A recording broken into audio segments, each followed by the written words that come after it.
Hello everyone, welcome to another class of principles and practice of accounting. हम लोग पढ़ने जा रहे हैं यूनिट 7। लास्ट क्लास में हमने यूनिट 6 कंप्लीट कर लिया था और ये जो चैप्टर है ये बहुत ही इंपॉर्टेंट चैप्टर है, क्योंकि इस चैप्टर में आप बहुत सारे नए कंसेप्ट सीखोगे जो पिछले किसी क्लासेस में हमने उतने डिटेल में नहीं सीखा है। थोड़ा बहुत कंसेप्ट हमने पिछले क्लासेस में भी सीखा है, बट बहुत सारे नए कंसेप्ट आपको सीखने मिलेंगे। और आने वाले जब जितने भी चैप्टर्स हैं, आने वाले जो भी अकाउंटिंग के चैप्टर्स आपको मिलेंगे इस सब्जेक्ट में, उसमें ये बहुत ही हेल्प करने वाला है। तो बहुत ही इंपॉर्टेंट चैप्टर है।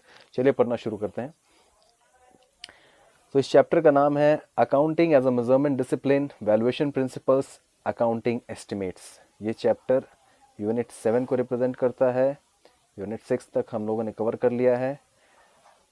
तो इस चैप्टर के पढ़ने के बाद, इस चैप्टर को पढ़ने के बाद हम लोग सीख जाएंगे। पहला पॉइंट है understand the meaning of measurement and it's basic elements. Measurement की मीनिंग और उसका एलिमेंट्स क्या क्या होता है मेजरमेंट का, वो सीखेंगे।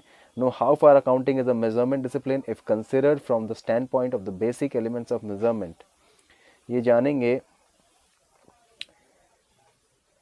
कि अकाउंटिंग मेजरमेंट डिसिप्लिन किस तरीके से बना और किस तरीके से मेजरमेंट डिसिप्लिन के रूप में यूज़ किया जाता है अकाउंटिंग को। और इसके बाद है तीसरा, distinguish measurement from valuation. Measurement और वैल्यूएशन में क्या डिफरेंस है। चौथा है learn the different measurement basis, namely historical cost, realisable value and present value. तो हिस्टोरिकल कॉस्ट, रियलाइजेबल वैल्यू और प्रेजेंट वैल्यू, ये जो टर्म्स है इस चैप्टर में हम लोग सीखेंगे।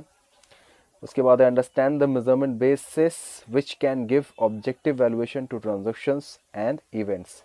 बहुत सारे मेजरमेंट बेसिस सीखेंगे हम लोग, जिसके हेल्प से हम लोग वैल्यूएशन कर पाएंगे अलग अलग ट्रांजेक्शन्स एंड इवेंट्स का।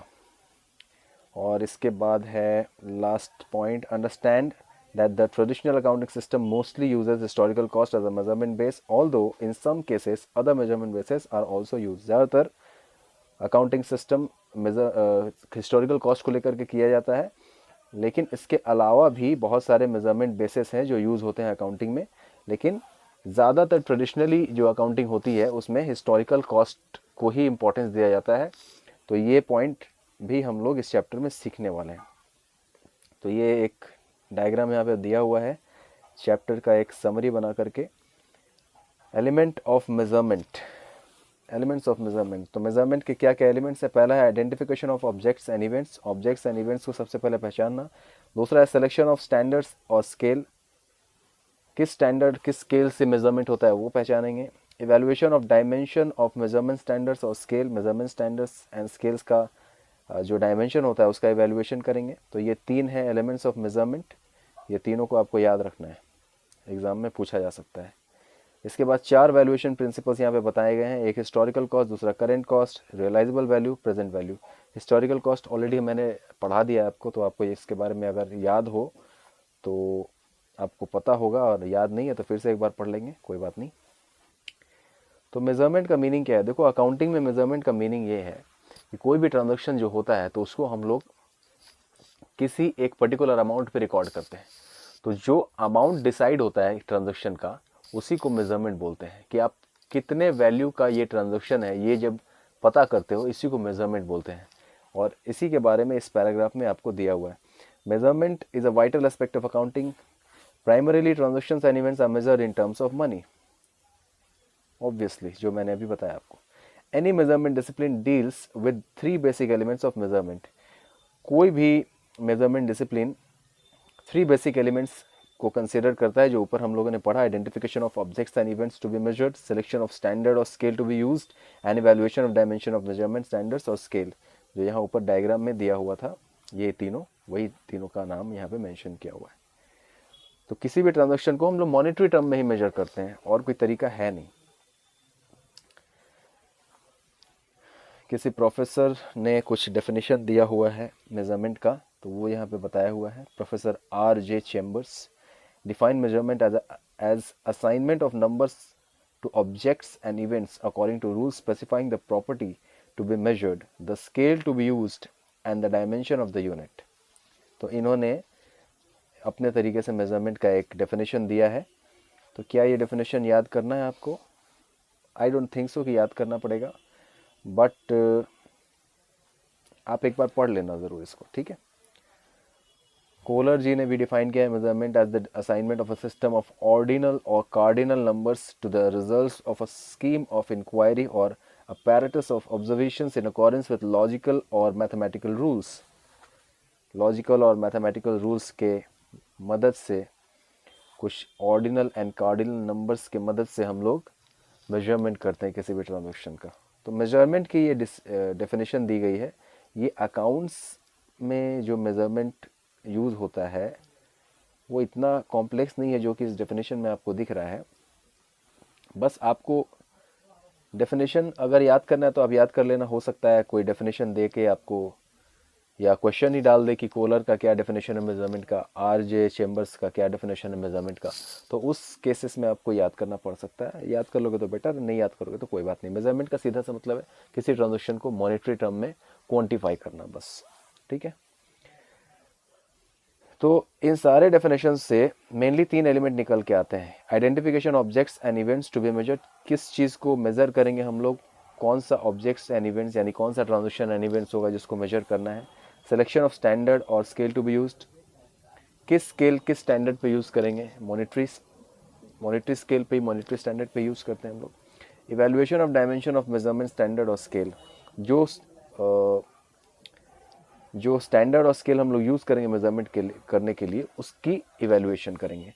सो ये डेफिनेशन से ये 3 बातें निकल के सामने आती हैं मेजरमेंट के डेफिनेशन में, कि पहला तो ऑब्जेक्ट्स एंड इवेंट्स को आपको आइडेंटिफाई करना है मेजरमेंट करने के लिए, दूसरा स्टैंडर्ड और स्केल को डिसाइड करना है, तीसरा जो स्टैंडर्ड और स्केल डिसाइड किया है उसका इवेल्युएशन करना है। ठीक है,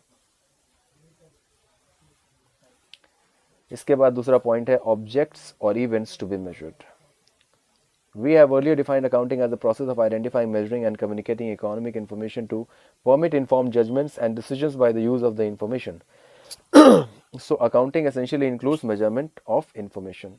अकाउंटिंग में मेनली इन्फॉर्मेशन का ही मेजरमेंट होता है। इन्फॉर्मेशन यानी कि जो ट्रांजैक्शन है उसी का मेजरमेंट करते हैं हम लोग। Decision makers need past, present and future information. जो अकाउंटिंग के यूजर्स हैं उनको यहाँ पे डिसीजन मेकर्स बोला गया है। तो डिसीजन मेकर्स को past, present and future information तीनों की जरूरत होती है।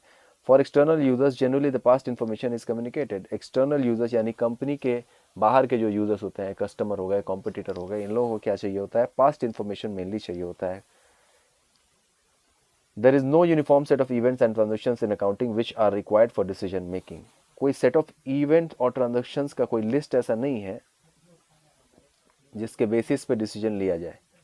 मतलब कोई भी इवेंट और ट्रांजेक्शन्स एक जैसा कोई सेट नहीं है, कोई लिस्ट नहीं है एक जैसे इवेंट्स और ट्रांजेक्शन्स का जिसके बेसिस पे आप डिसीजन ले सकें। For example, in cash management various cash receipts and expenses are the necessary objects and events. जब कैश की बात की जाती है तो बहुत सारे कैश रिसिट्स और एक्सपेंसेस को मिलाकर के ही ऑब्जेक्ट्स एंड इवेंट्स यानी कि ट्रांजैक्शन एंड इवेंट्स बनता है।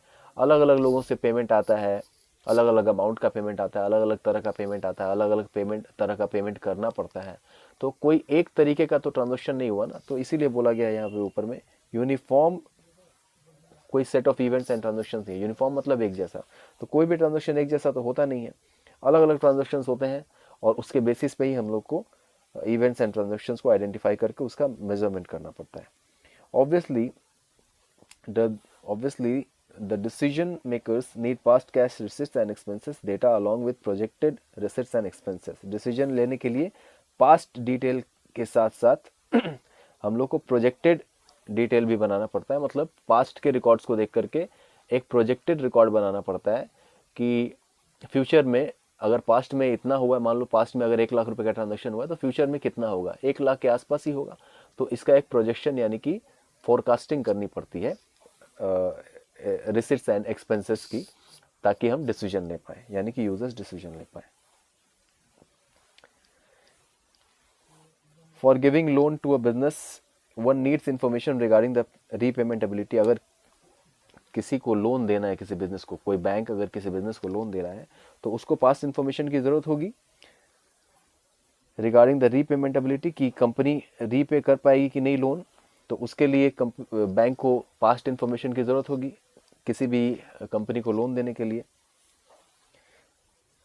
सो of repayment ability of principal and interest, जो लोन कंपनी ले रही है उसका प्रिंसिपल और इंटरेस्ट क्या वो चुका पाएगी या नहीं, इसके लिए पास्ट इन्फॉर्मेशन की ज़रूरत होगी बैंक को। ये जो ब्रैकेट में लिखा हुआ है popularly known as debt servicing, loan देने को डेट सर्विसिंग बोलते हैं, बस यही बताया गया है। इसके बाद this also includes past information, current state of affairs as well as future projections. वही बात फिर से रिपीट हो रहा है कि past information, current information, present information, यानी कि past profit and loss account and balance sheet, current profit and loss account and balance sheet and projected profit and loss account and balance sheet को देखकर ही कोई decision लिया जा सकता है। It may be mentioned that past and present objects and events can be measured with some degree of accuracy, but future events and objects are only predicted, not measured. बोल रहा है कि हम लोग कह सकते हैं कि जो पास्ट और प्रेजेंट का जो डेटा होता है उनको तो हम मेजर कर सकते हैं कि पास्ट में कितने रुपए का ट्रांजैक्शन हुआ था, आज कितने रुपए का ट्रांजैक्शन हो रहा है, लेकिन जो फ्यूचर का जो होने वाला इवेंट एंड और ट्रांजैक्शन है उसको हम 100% एक्यूरेसी के साथ मेजर नहीं कर सकते, क्योंकि वो फ्यूचर इवेंट है, अनसर्टेन होता है ना फ्यूचर। लास्ट क्लास में हमने पढ़ा था कि फ्यूचर इवेंट तो हमेशा अनसर्टेन होता है, तो उसको हम लोग मेजर नहीं कर सकते, उसको हम लोग प्रिडिक्ट करेंगे, यानी कि अनुमान लगाएंगे, भविष्यवाणी करते हैं, उसको बोलते हैं प्रिडिक्शन, कि भाई फ्यूचर में क्या हो सकता है। तो फ्यूचर ट्रांजैक्शंस को कभी भी मेजर नहीं किया जा सकता, उनको प्रिडिक्ट किया जा सकता है, और पास्ट और प्रेजेंट इन्फॉर्मेशन को ही, पास्ट और प्रेजेंट ट्रांजैक्शंस को ही सिर्फ मेजर किया जा सकता है। ये इस बात को आप लोग नोट करिए, एग्जाम में आपसे पूछा जा सकता है। Prediction is an essential part of accounting information. Accounts में प्रिडिक्शन का एक बहुत बड़ा रोल होता है। Decision makers have to take decisions about the unseen future for which they need suitable information. Decision makers को हमेशा पास्ट डेटा के अकॉर्डिंगली, पास्ट डेटा को ध्यान में रख के फ्यूचर डेटा का प्रिडिक्शन करना पड़ता है और उसके बेस पे डिसीजन लेना पड़ता है। So prediction is an very essential part of accounting information. ठीक है, तो ये पॉइंट आई थिंक आपको समझ में आ गया होगा। इसके बाद स्टैंडर्ड और स्केल ऑफ मेजरमेंट। मेजर करने के लिए किस स्टैंडर्ड, किस स्केल का यूज़ होता है? मनी का यूज़ होता है। In accounting money is the scale of measurement. इसके अलावा तो और कोई तरीका नहीं है। आप किसी ट्रांजेक्शन को कैसे मेजर करोगे? मनी में ही करेंगे। मनी मेजरमेंट कॉन्सेप्ट हमने पढ़ा है ना, उसी की बात हो रही है यहाँ पे। Although nowadays quantitative information is also communicated along with monetary information. आजकल मॉनेटरी इंफॉर्मेशन के साथ कुछ और भी क्वांटिटेटिव इंफॉर्मेशन मेंशन किए जाते हैं ट्रांजैक्शंस को मेजर करते समय। Money as a measurement scale has no universal denomination. अच्छा, बोला जा रहा है money as a measurement scale has no universal denomination. इस लाइन का मतलब ये है कि पैसा जो है वो यूनिवर्सल डिनोमिनेशन नहीं है किसी भी ट्रांजैक्शंस को मेजर करने के लिए, क्योंकि पैसा हर देश का अलग अलग होता है और हर देश के पैसे का वैल्यू भी अलग अलग होता है। इसीलिए इसको यूनिवर्सल डिनोमिनेशन नहीं मान सकते मनी को। मनी में ही मेजर करेंगे, दुनिया भर में जितने ट्रांजैक्शंस होते हैं मनी में ही मेजर करते हैं हम लोग, लेकिन कोई उसका यूनिवर्सल डिनोमिनेशन नहीं होता है। अलग अलग कंट्री के अलग अलग करेंसीज होते हैं और उनका वैल्यूएशन भी अलग अलग होता है, तो ट्रांजैक्शन का वैल्यू भी अलग अलग होगा। जैसे अगर डॉलर की बात की जाए तो $1 अगर इंडिया से बराबरी करोगे तो 75 रुपीज़ का $1 होता है लगभग। आजकल कुछ कम हुआ होगा, तो आई डोंट नो, मैंने देखा नहीं रिसेंटली। तो $1 का रुपीज़ में 75 होता है।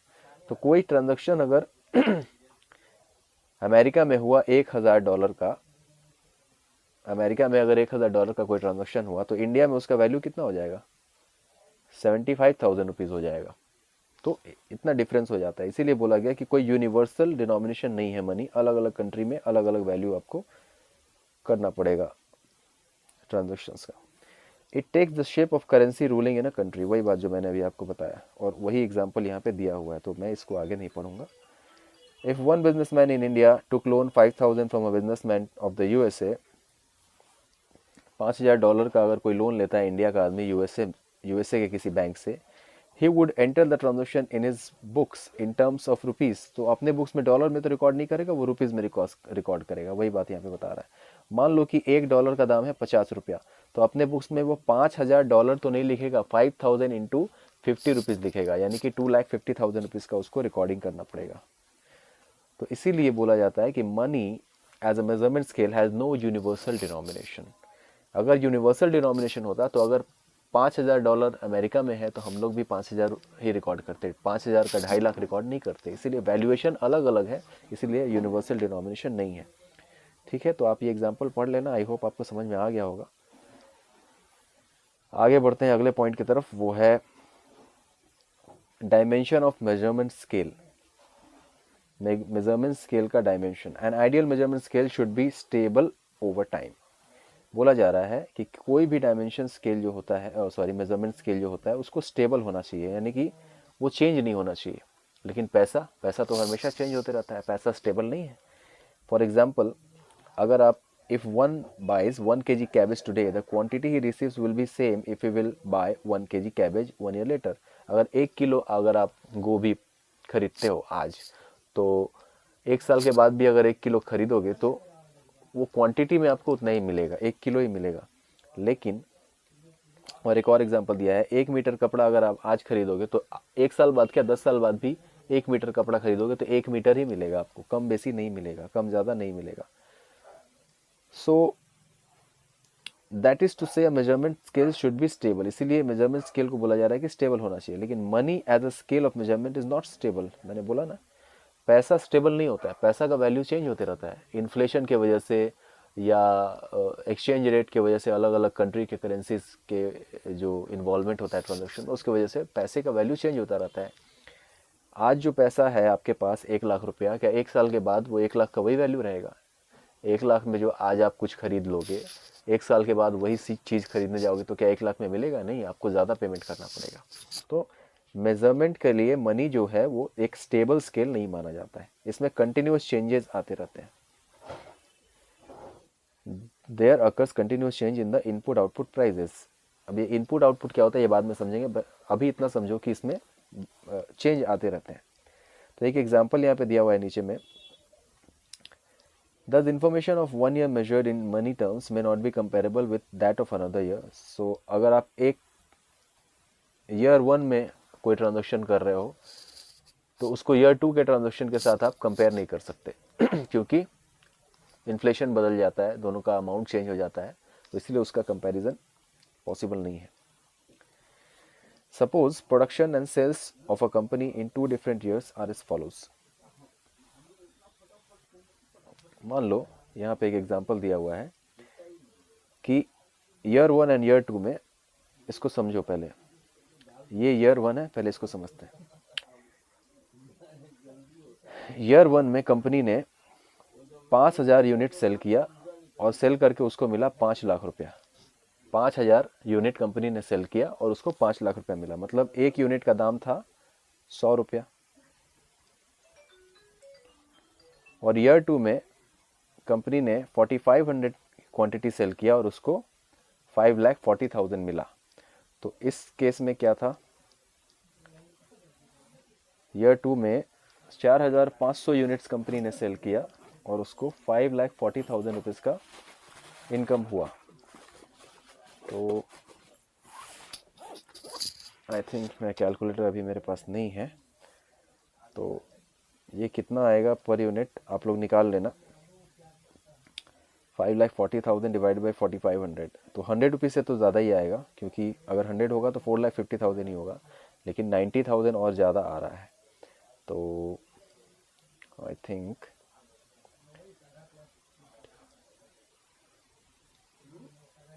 आई थिंक 120 आना चाहिए।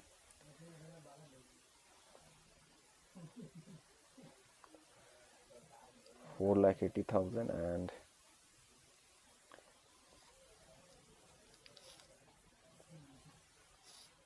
ज़्यादा ही होगा आई थिंक,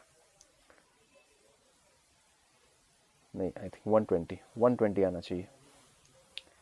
तो 120, तो देखो पहले साल में कंपनी ने 5,000 यूनिट्स बेचे 100 रुपये करके, और दूसरे साल में 4,500 यूनिट्स बेचे 120 करके, प्राइस बढ़ गया तभी तो 120 करके बेचा कंपनी ने। नीचे लिख रहा है, looking at the monetary figures one may be glad for 8% sale growth. बोल रहा है कि ऊपर देख के ये लग रहा है कि कंपनी का 8% से सेल बढ़ गया है। देखो सेल पहले 5 लाख था और ये 5,40,000 हो गया है, मतलब 8% सेल का ग्रोथ हो गया है। 1% होगा 5,000, तो 40,000 बढ़ गया, तो 5,000 इंटू 8 इक्वल टू 40,000 रुपीज़ बढ़ गया. In fact, there was 10% production and sales decline. देख के लग रहा होगा कि भाई 5 लाख रुपया पिछले साल में कमाई हुआ था, इस साल 5,40,000 हुआ है. लेकिन एक्चुअल में क्या हुआ है, देखो कि 5,000 क्वांटिटी पहले सेल हुआ था, अब 4,500 क्वांटिटी सेल हुआ है. मतलब 10% से प्रोडक्शन कम हो गया है और सेल्स भी 10% से कंपनी का कम हो गया है, क्योंकि इन्फ्लेशन बढ़ गया है. इसके वजह से प्रोडक्शन कम करना पड़ा है और ज़्यादा दाम में कंपनी को बेचना पड़ा है. The growth envisages through monetary figures is only due to price change. Price change होने की वजह से ये ग्रोथ दिख रहा है, जो 5 लाख से 5,40,000 हुआ है, ये प्राइस के चेंजेस की वजह से, इन्फ्लेशन की वजह से दिख रहा है. बोला let us suppose further that the cost of production for the above mention 2 years is as follow. अच्छा, नीचे में इन प्रोडक्ट्स का कॉस्ट दिया हुआ है, ये ऊपर में दिया हुआ है, ये जो है ये सेल्स है. यहाँ पे आप लोग सेल्स लिख लो, इंस्टीट्यूट ने लिखा नहीं है, ये सेल्स है, और यहाँ पे लिख लो कॉस्ट. तो ईयर 1 में जो कंपनी ने 5,000 यूनिट बनाए थे, उसका कॉस्ट कंपनी को पड़ा था 4 लाख रुपया, और बेचा कितना, 5 लाख में बेचा. और ईयर 2 में 4,500 यूनिट जो कंपनी ने बनाए थे, उसका कॉस्ट पड़ा था 4,50,000 और बेचा कितने में, 5,40,000 में. तो ग्रॉस प्रॉफिट का नीचे फॉर्मूला दिया हुआ है. ग्रॉस प्रॉफिट कंपनी का कितना हुआ, ग्रॉस प्रॉफिट का फॉर्मूला मैंने आपको बताया था कि sales minus cost of production जो होता है उसको ग्रॉस प्रॉफिट बोलते हैं. तो ये रहा कॉस्ट ऑफ प्रोडक्शन, एक बार पूरा मिटा देता हूँ. ये रहा आपका कॉस्ट ऑफ प्रोडक्शन 4 लाख, और ये रहा सेल्स. तो सेल्स 4 लाख और सेल्स 5 लाख और कॉस्ट ऑफ प्रोडक्शन 4 लाख, तो प्रॉफिट कितने का हुआ, 1 लाख. ईयर 2 में सेल्स हुआ 5,40,000, कॉस्ट ऑफ प्रोडक्शन 4,50,000, तो प्रॉफिट कितने का हुआ, 90,000. फर्स्ट ईयर में प्रॉफिट आया 1 लाख, दूसरे साल में प्रॉफिट आया 90,000. तो देखो दूसरे साल में 10% प्रॉफिट क्या हुआ, घट गया. पहले साल में 1 लाख था, दूसरे साल में 90,000 हो गया, तो 10% से प्रॉफिट घट गया. इसीलिए money as a unit of measurement is not stable. तो इससे हम लोग क्या पता चला, इतना एग्जाम्पल जो हमने देखा उससे पता चला कि मनी जो जिससे हम लोग मेजरमेंट करते हैं ट्रांजेक्शन का, वो स्टेबल नहीं है. अब स्टेबल नहीं है तो नहीं है, लेकिन मेजरमेंट तो इसी से करना पड़ता है. बस आपको इसका फीचर जानना है कि कोई भी मेजरमेंट टूल स्टेबल होना चाहिए, लेकिन मनी जो हम लोग मेजरमेंट करने के लिए यूज़ करते हैं वो स्टेबल नहीं है. ठीक है. इसके बाद एक पॉइंट है accounting as a measurement discipline. इसके बाद है दूसरा वैल्यूएशन प्रिंसिपल्स. बहुत सारे पॉइंट्स और भी बचे हुए हैं इस चैप्टर में. आज इस क्लास में हम लोग इतना ही रहने देते हैं. आई होप आपको मज़ा आया होगा इतना पढ़ने के बाद, और काफ़ी कुछ सीखने को मिला होगा, कुछ नॉलेज मिला होगा. तो इस क्लास में आज इतना ही रहने देते हैं. मिलते हैं अगले क्लास में. Abhishek Kumar Mishra signing off.